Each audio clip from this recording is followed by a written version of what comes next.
Today I'm going to share the 5-step system I've used to gain over 200,000 followers and make over $30,000 as a creator. If you follow this process correctly, I guarantee you will make money. And this will work whether you already have an audience or are starting from zero. The first step is to figure out who you are creating content for. This is one of the most important steps in the process because the composition of your audience determines how much money you will make. It's also going to be a lot easier to build an audience if you know exactly who you're targeting. Because when your ideal follower sees your content, it's going to feel like it was made just for them, because it was. So in order to choose your ideal follower, make a list of potential options and then make sure to consider the buying power as you decide. In other words, make sure they are able and willing to spend money. So if I was doing this exercise, I might list entrepreneurs, small creators, young fathers, college students, and sports fans. And if we consider buying power, college students is a pretty easy one to rule out because college students are usually poor. That means if you built an audience full of college students, it would be a lot more difficult to monetize. But the rest of those options should work fine. In real life, I have chosen small creators, which I define as anyone with less than 10,000 followers. And the reason I've chosen this, aside from the fact that I'm intimately familiar with the avatar, is that small creators are trying to make money. This means they are likely to see spending money as an investment as opposed to an expense. It's also important to be as specific as possible because that's going to help you create content that directly appeals to the viewer. So that's why I've chosen creators with less than 10,000 followers and not all creators. Using another example from my list, I probably wouldn't choose sports fans as my ideal follower because that is too broad. Instead, I would target fans of a specific team, league, or sport because it's going to be easier to grow my audience. By the way, if you want a PDF version of this video, I've created a free monetization roadmap that you can download using the first link in the description. Inside, you will find all the steps in this video, plus some bonus material. So once again, if you're interested, you can get that at the first link in the description. All right, after you've picked your ideal follower, it's time to pick a topic. And you will do this much the same way as you picked your ideal follower. Make a list of potential options and then choose one that you want to make content about. So if I was doing this exercise, I might list things like personal finance, time management, online business, basketball, and parenting. Then to create your niche, you're going to combine your topic with your ideal follower. So my niche could be personal finance for small creators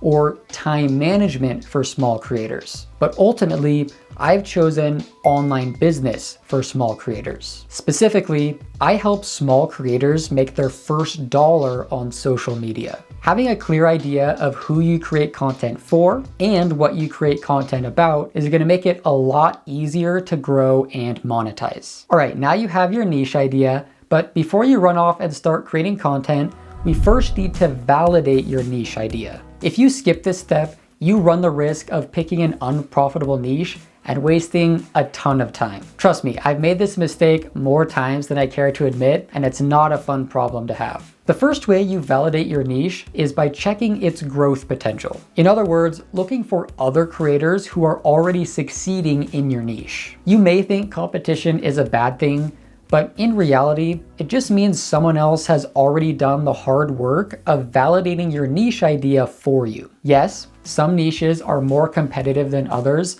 but I strongly believe that social media is not a zero-sum game. As long as you differentiate yourself, there is plenty of room for multiple creators in the same niche. So let's use my niche as an example. I'm going to use YouTube for my research since it has the best search engine. And if someone has succeeded on YouTube, it's a pretty good indicator that they could succeed elsewhere. But you can use whatever platform you want for this. A quick search for make money on social media brings up quite a few creators. On the one hand, you've got more established creators like Gary Vee and Think Media. But then on the other hand, you've got newer creators like Callaway and Dean Johnson who have only recently blown up. So this is definitely one of the more competitive niches, but the fact that Dean Johnson and Callaway have been able to blow up in the last 12 months is evidence that with the right positioning, it's still possible to succeed in this niche. I also want to say, I'm not just looking at follower count when I'm checking the growth potential. I mainly want to see if they're doing brand deals, posting affiliate links, or selling their own product or service. For example, if we look at Callaway, he does a ton of brand deals, but then he also has his own software and a coaching program. If we look at Think Media, they have several large YouTube channels, but then they also have interviews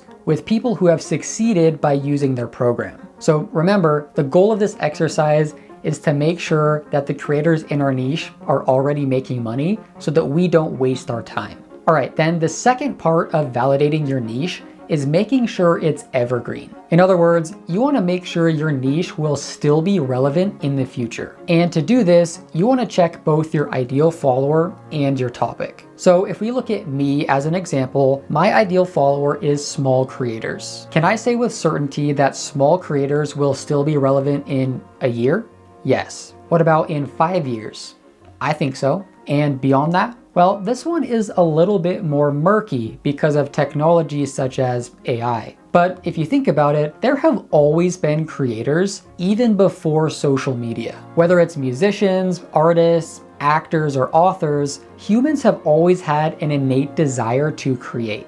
And even with new advances in technology, the old forms of creation have not gone away. So while the medium has changed over time, I believe small creators is evergreen. Then we would do the same exercise with my topic, which is making money on social media. And the answers are almost identical. Social media is such a big part of society that I don't see it going anywhere anytime soon, but definitely not in the next 5 years. I'm sure it's gonna change a lot, but the beauty of using a blanket term like social media is that as platforms evolve, I can adapt my content with it. I wasn't always this smart though. I've largely grown my audience on this channel by talking about X monetization. I thought it would be the next big thing, so I jumped in early with hopes that when it took off, I would be positioned to reap the rewards. But then in 2025, the monetization program completely imploded. And as a result, I was forced to adjust my content or else fade into irrelevance. The mistake I made was tying my niche to something I couldn't control. So when things went downhill,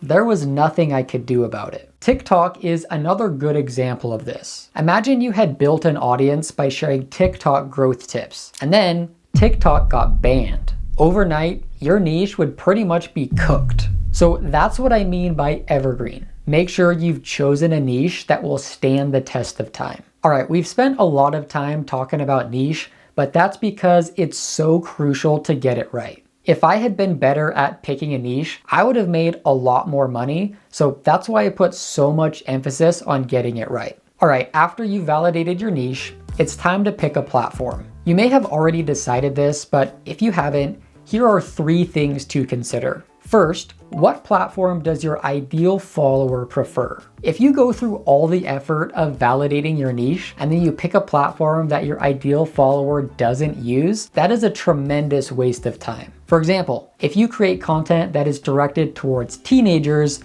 don't you dare start with Facebook as your first platform. Choose a platform that your ideal follower actually uses, like TikTok in this case. The next thing to consider is what platform you prefer. It's likely going to be easier to build an audience on a platform you already use because you are familiar with the culture of the platform. So think about that as you decide. It's certainly not a requirement, but it's going to make things a lot easier. All right, then lastly, what type of content do you want to create? This doesn't have to mean you're good at it, but try and pick a platform that plays to your strengths. For example, if you hate video content, then you probably shouldn't choose TikTok or YouTube because those are video-based platforms. And this is important because you're more likely to quit if you don't like what you're doing. So don't overthink it, but work your way through these 3 questions as you decide what platform to start with. The reason why I've chosen YouTube as my platform is because my ideal follower uses it, it's a platform I frequently use, and I want to create long-form video. It also has the best monetization program and the best search engine, so it's a no-brainer for me. That being said, it's not the most beginner-friendly platform, so that's something to consider as you're starting out. I started on Instagram and then expanded to YouTube after that, but it's up to you.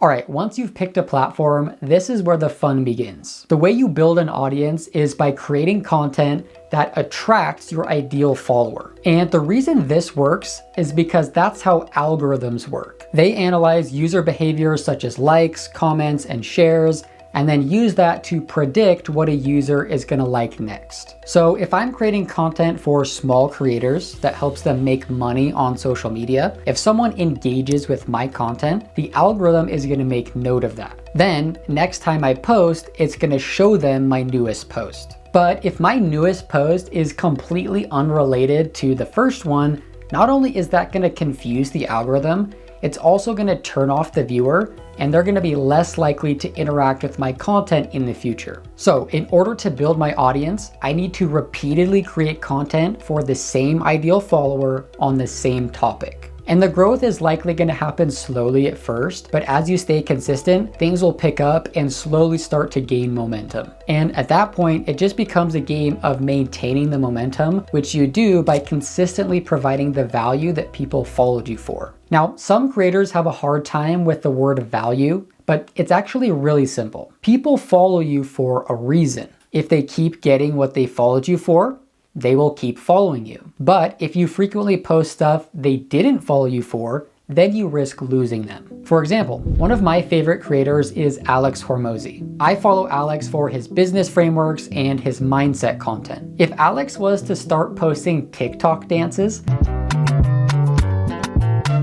I would likely be amused initially, but over time, I would start to lose interest because that is not why I follow him. It's a silly example, but you'd be surprised how many people build an audience by talking about one thing and then alienate all their followers by talking about something else. So know what your audience followed you for and then lean into that. And as you do this, you will begin to build trust with your audience, which is essential if you want to monetize. Another way to think about this is proving that you are reliable. When you go to the grocery store, you likely go to the same store every time because it's consistently proven that it has what you need. And that trust was not built by going to the store once. Over the course of weeks, months, and years, that store consistently met your needs, so you just kept on going back. If the store doesn't have what you need one time, you'll likely just brush it aside and deal with it. But if this starts to become a pattern, then you will start to lose trust in the store,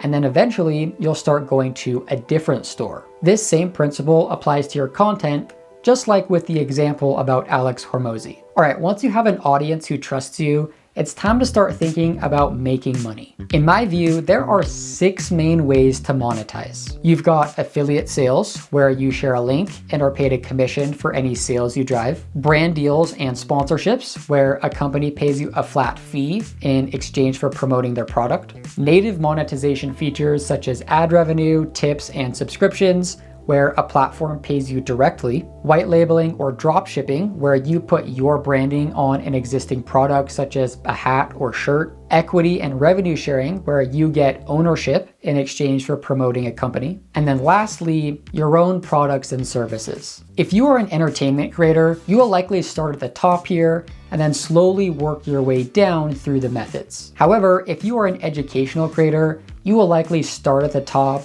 and then jump all the way down to the bottom and create your own product or service a lot sooner. I initially started as an entertainment creator and have only recently made the shift to educational content. If you are an educator, don't make the same mistakes I did. When I started creating educational content, I tried to run things like an entertainment creator, where I optimized for views and tried to make money mainly through ad revenue and brand deals. There is certainly room to make money that way, but it's gonna be a lot easier if you have your own product or service. That's why I now offer one-on-one coaching, and I'm also building a school community. But for beginners in either category, the easiest way to start earning is through affiliate sales. You don't need a very big audience because there are programs that anyone can sign up for. So if you do it right, that's the easiest place to start. If you want to learn more, click the video on screen for a more in-depth video on how it works.